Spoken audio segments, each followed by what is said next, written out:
Iran's Islamic Revolutionary Guard Corps has announced a major strike on American military assets inside Kuwait.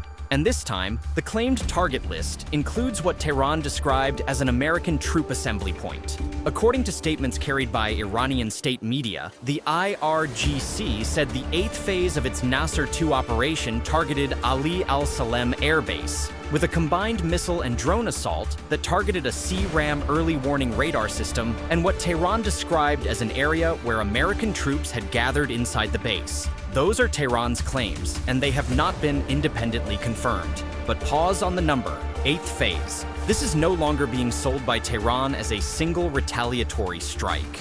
It is being packaged as a campaign with a name, a sequence, and no visible off-ramp. The IRGC said the operation was launched in retaliation for overnight U.S. strikes on southern Iranian cities and coastal military facilities, and Iranian media went further, alleging that Kuwaiti territory itself had been used to launch attacks against Iran, with the guards openly urging Kuwaiti citizens to push for the removal of U.S. forces from their country. Kuwait, however, is telling a very different story. The country's military confirmed that its air defense systems intercepted what it described as hostile drones overnight, and said the explosions heard across parts of the country were caused by those interception operations. What Kuwaiti authorities did not do is confirm the Iranian claims that U.S. military facilities had been struck. So the confirmed picture is this. Kuwait says hostile drones were engaged, air defenses fired, and explosions echoed over parts of the country. Whether anything got through, and whether a radar or a troop gathering was actually hit, remains exactly where so much of this war lives, in the space between two irreconcilable accounts. Separately, the IRGC claimed it had shot down an MQ-9 Reaper drone over the southwestern Iranian city of Andameshk, another claim awaiting independent confirmation, delivered just as U.S. Central Command declared a new wave of operations against Iran, targeting command centers, air defense systems, coastal surveillance installations, and facilities around the strategic port city of Bandar Abbas. And Kuwait was only one front. Iran says it launched a major ballistic missile attack on a Jordanian air base linked to American forces. In the Azraq track of the campaign, the IRGC says it targeted Muwaffaq Salti Air Base using Kheibar Shekan ballistic missiles, describing the strike as a major escalation after an earlier drone operation against the same facility.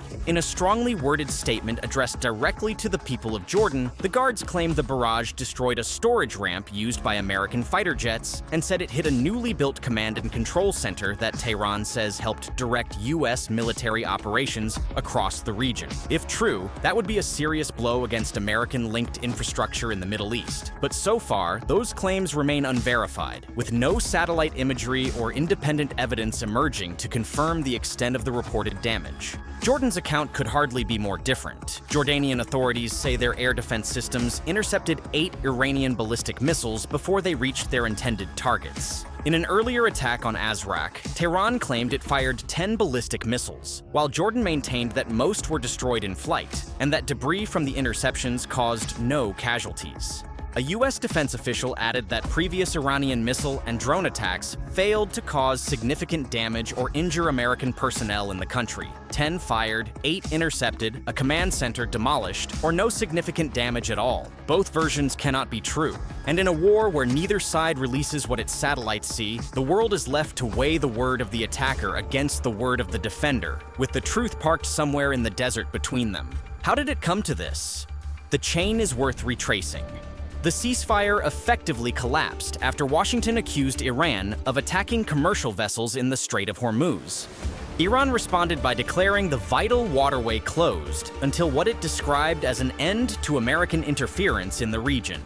President Donald Trump then ordered the re-imposition of a naval blockade, one he said would apply only to Iranian ships and cargo. And hanging over all of it is the Pakistan-mediated Memorandum of Understanding that both sides signed just weeks ago, a document meant to reduce hostilities that is now buried under 8 phases of Nasser II and nightly American strikes. Each side insists the other killed the truce first. What is beyond dispute is that the truce is shattered, and diplomacy is now buried under nightly strikes, at least for now. Step across the map, and the pattern is unmistakable. Iran has now claimed responsibility for targeting US-linked military facilities across the region.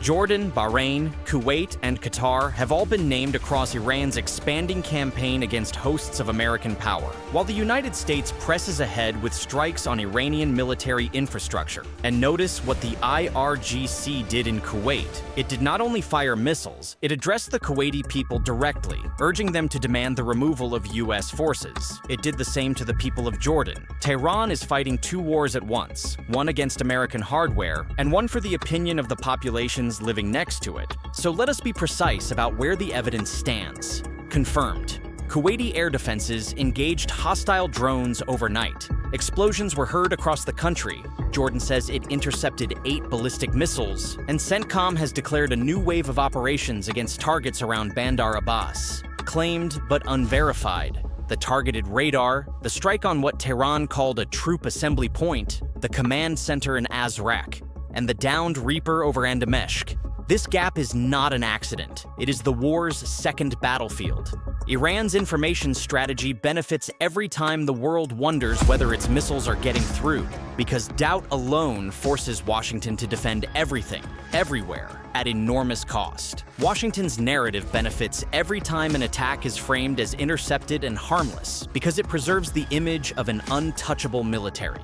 Neither side has an interest in showing you the full picture, which is precisely why the few things that are confirmed matter so much. The sirens were real, the interceptions were real, and the campaign, phase after phase, is not stopping.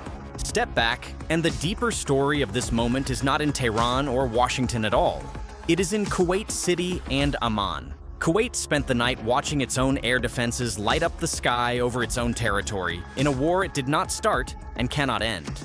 Jordan has now repeatedly reported interceptions or debris from Iranian projectiles, and has made clear it will defend its airspace against anything that enters it, regardless of where it comes from. Yet the longer these kingdoms host American forces, the more entangled they become, dragged onto the front line of a confrontation that widens with every exchange. That is the strategic core of Iran's campaign, and it does not depend on any single strike being confirmed. Every siren over Kuwait, every interception over Jordan, every statement addressed to their peoples is designed to raise the same question inside those countries. What exactly are we getting from the American presence, and what is it costing us?